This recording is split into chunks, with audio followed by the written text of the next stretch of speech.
The house was quiet, too quiet for a kitchen full of warmth. A stew boiled on the stove, humming with spice and sweetness, filling the air with home. But the man in the armchair wasn't moving. His eyes were open, his jaw slack. His fingertips twitched once, then never again. Across from him, a woman with silver curls stirred the pot, humming an old hymn in a voice light as butter. "I told you," she whispered. "You should have kept your mouth shut." Nannie Doss was already dressed when the police knocked. Hair curled, house spotless. A tray of cookies rested on the table like a dare. "Y'all must be tired," she said, ushering them in. "Have a seat." Fresh baked.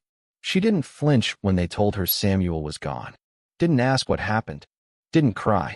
Just stared at the teacup on the counter, the one he drank from, and smiled.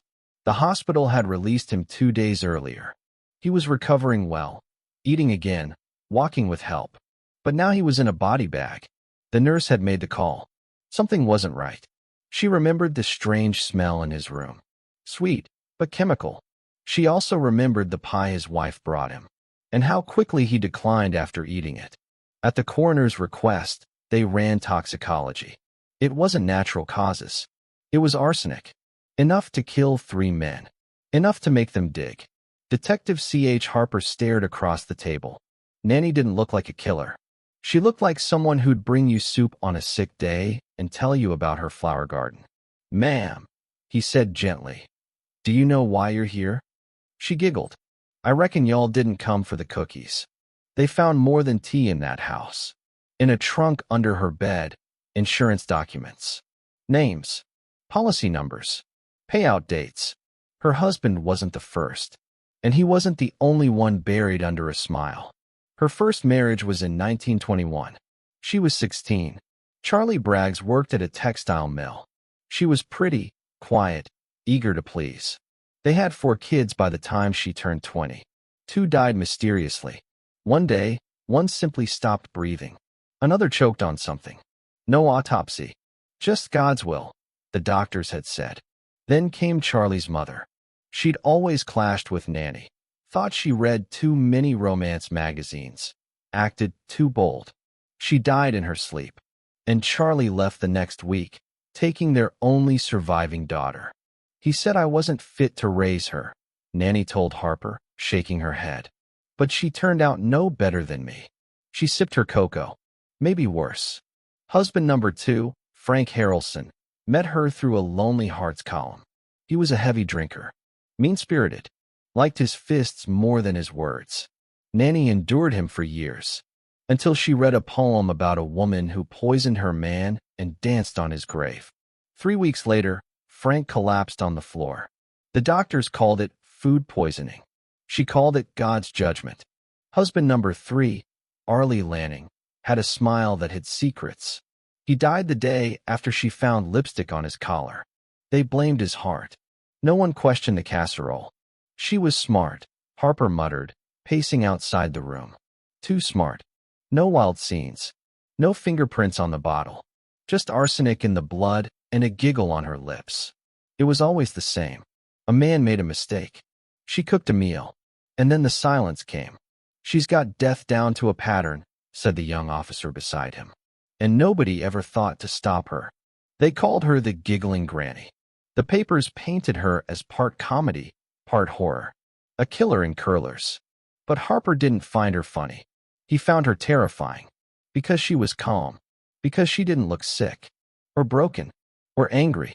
Because she enjoyed telling the truth. "You know why I did it, don't you?" she said one night, smiling. Harper raised an eyebrow.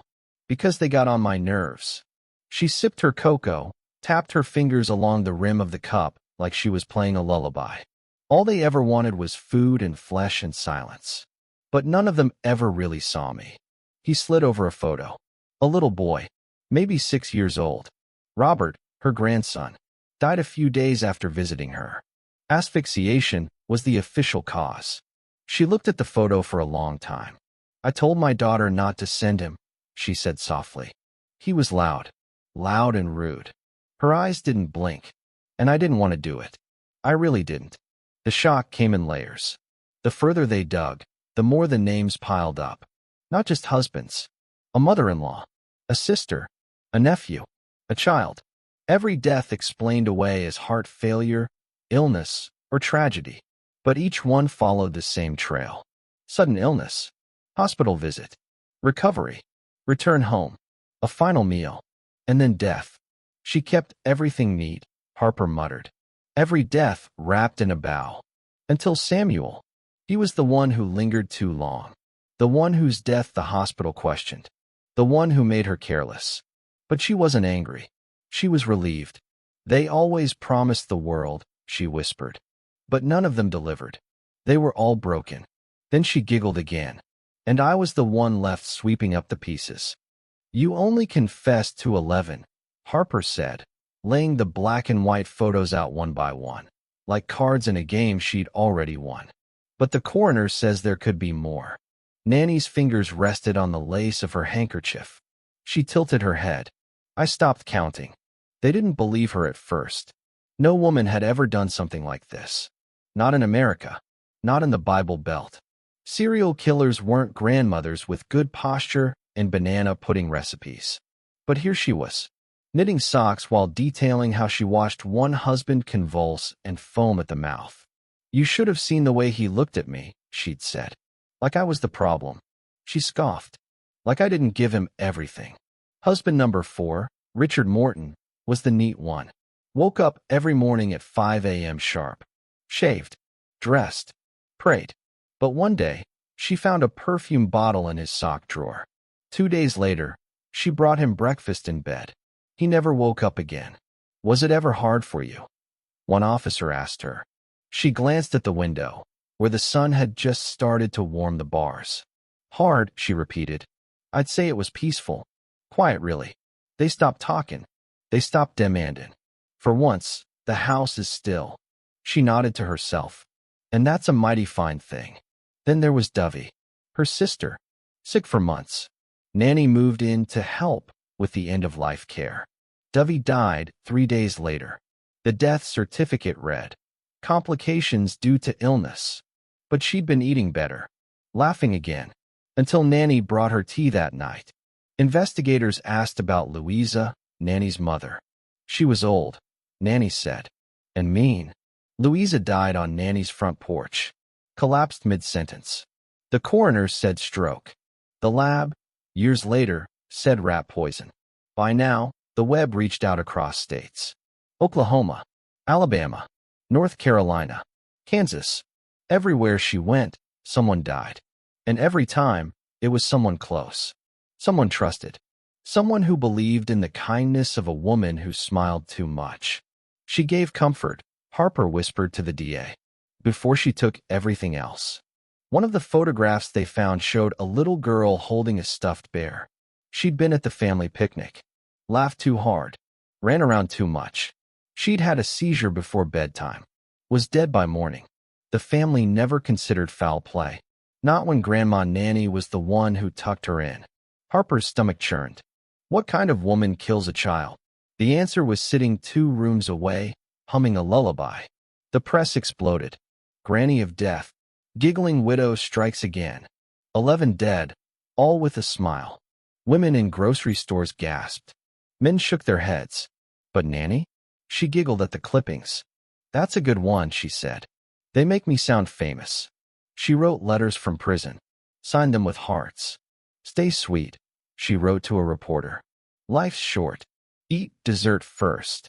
The psychiatrist was the only one who got under her skin. He asked about her childhood. About her head injury. How old were you when you started seeing things? He asked. She froze. Then leaned in, her voice as low as a whisper. Don't confuse seeing with understanding, Doc. I never saw things that weren't there. I just saw the parts people like you try to ignore. She spoke 20 languages of manipulation, of softness, of charm, of expectation. She spoke the language of the helpless, and the terrified, and the tired. She spoke it fluently, until it came time to speak the truth. Then, she said nothing. Just a giggle, just a nod, just a teacup raised in silence. Prison guards didn't know what to make of her. She crocheted baby clothes, shared recipes, said grace before every meal. But they watched her like she had venom in her breath. And maybe she did, because somehow, even behind bars, she seemed untouchable. Not angry, not regretful, just amused, like she was watching a game from the sidelines. One she had already won. She refused interviews, except for one. When asked what she'd say to the families of the dead, she paused, took a long sip from her mug, then looked up and said, "I'd tell them not to trust smiles. Even Jesus got kissed before the end." Time didn't punish her. It just folded her into it. In prison, Nannie aged softly, like laundry left out in the sun. The guards called her Miss Nannie. She smiled at everyone, crocheted for the warden's wife, wrote letters to church women she'd never met. No one visited. Her children never came. Her surviving relatives erased her name from family trees. But she never stopped humming, or smiling, or baking, even if no one was eating anymore. They gave her a job in the kitchen, supervised, strict. Still, the other inmates whispered about how the food tasted different when Nannie cooked. Sweeter, stronger, like memory. One cold morning, she slipped a small note under the psychiatrist's door. No signature, just a piece of folded paper. "I didn't kill for love. I killed for quiet." Every man made noise. Every child cried. Every woman knew too much. When they stopped making sound, the world made sense again. The psychiatrist quit 6 months later. In 1963, Nannie was diagnosed with leukemia. It moved fast. She slowed down. Her humming got softer. Her writing more fragile. She stopped crocheting. One day, she didn't come out of her cell for breakfast. They found her sitting by the window, holding a photograph of her first husband. She wasn't crying, just smiling, as usual. The doctor told her gently, "You don't have long." She nodded. "I reckon the good Lord's ready for my recipe." During her final week, a priest visited. He brought a small Bible and a promise of forgiveness. She listened politely, then folded her hands and asked for peach cobbler. He left confused. Her final night was still. No drama, no outbursts, just the soft sound of her breath slowing down, and a smile that didn't leave her lips. They buried her in the Oklahoma State Penitentiary Cemetery. No family claimed her body. No tombstone, just a small iron plaque with her inmate number. Some say the ground around her plot doesn't grow grass. Others say the flowers that sprout there smell sweeter. No one visits. But sometimes, guards report hearing humming in the breeze. A lullaby. A warning. Maybe both. Years later, criminologists called her America's most polite serial killer. Some said she was a psychopath. Others said she was a woman broken by neglect, shaped by trauma, taught to smile while bleeding. No one could agree, but they all knew the count. 11 confirmed. Dozens suspected. No regrets. She wasn't insane, one expert said.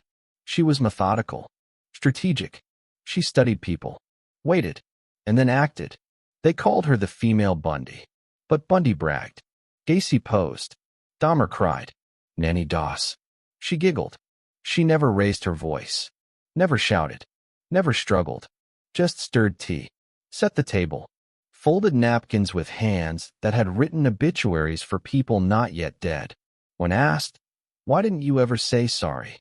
she looked straight into the eyes of the young man behind the question and said, "If they knew me, they'd understand. If they didn't, they'd never believe me anyway." Then she turned back to her sewing. The scariest thing about Nannie Doss wasn't the body count. It was the normalcy, the charm, the way she vanished into rooms like wallpaper. It was the fact that no one, not police, not neighbors, not husbands, ever looked at her long enough to really see her. She didn't hide in shadows. She lived in plain sight, waved from porches, laughed at barbecues, kissed babies on the cheek while thinking about how many spoons of sugar they could handle. Nannie didn't need a basement to bury her crimes. She buried them in recipes, in birthday cards, in the folds of wedding dresses, and the space between bedtime stories. She spoke 20 languages. Love, loneliness, innocence, deception, chores, church, and death. But when the world finally asked her to explain, she said nothing. She just smiled. If this story made you think, share it with someone. Because sometimes, evil wears an apron and smells like cinnamon. And if you never want to miss stories like this, true, haunting, unforgettable, make sure to subscribe. Because the past doesn't stay buried, and we're here to dig it up.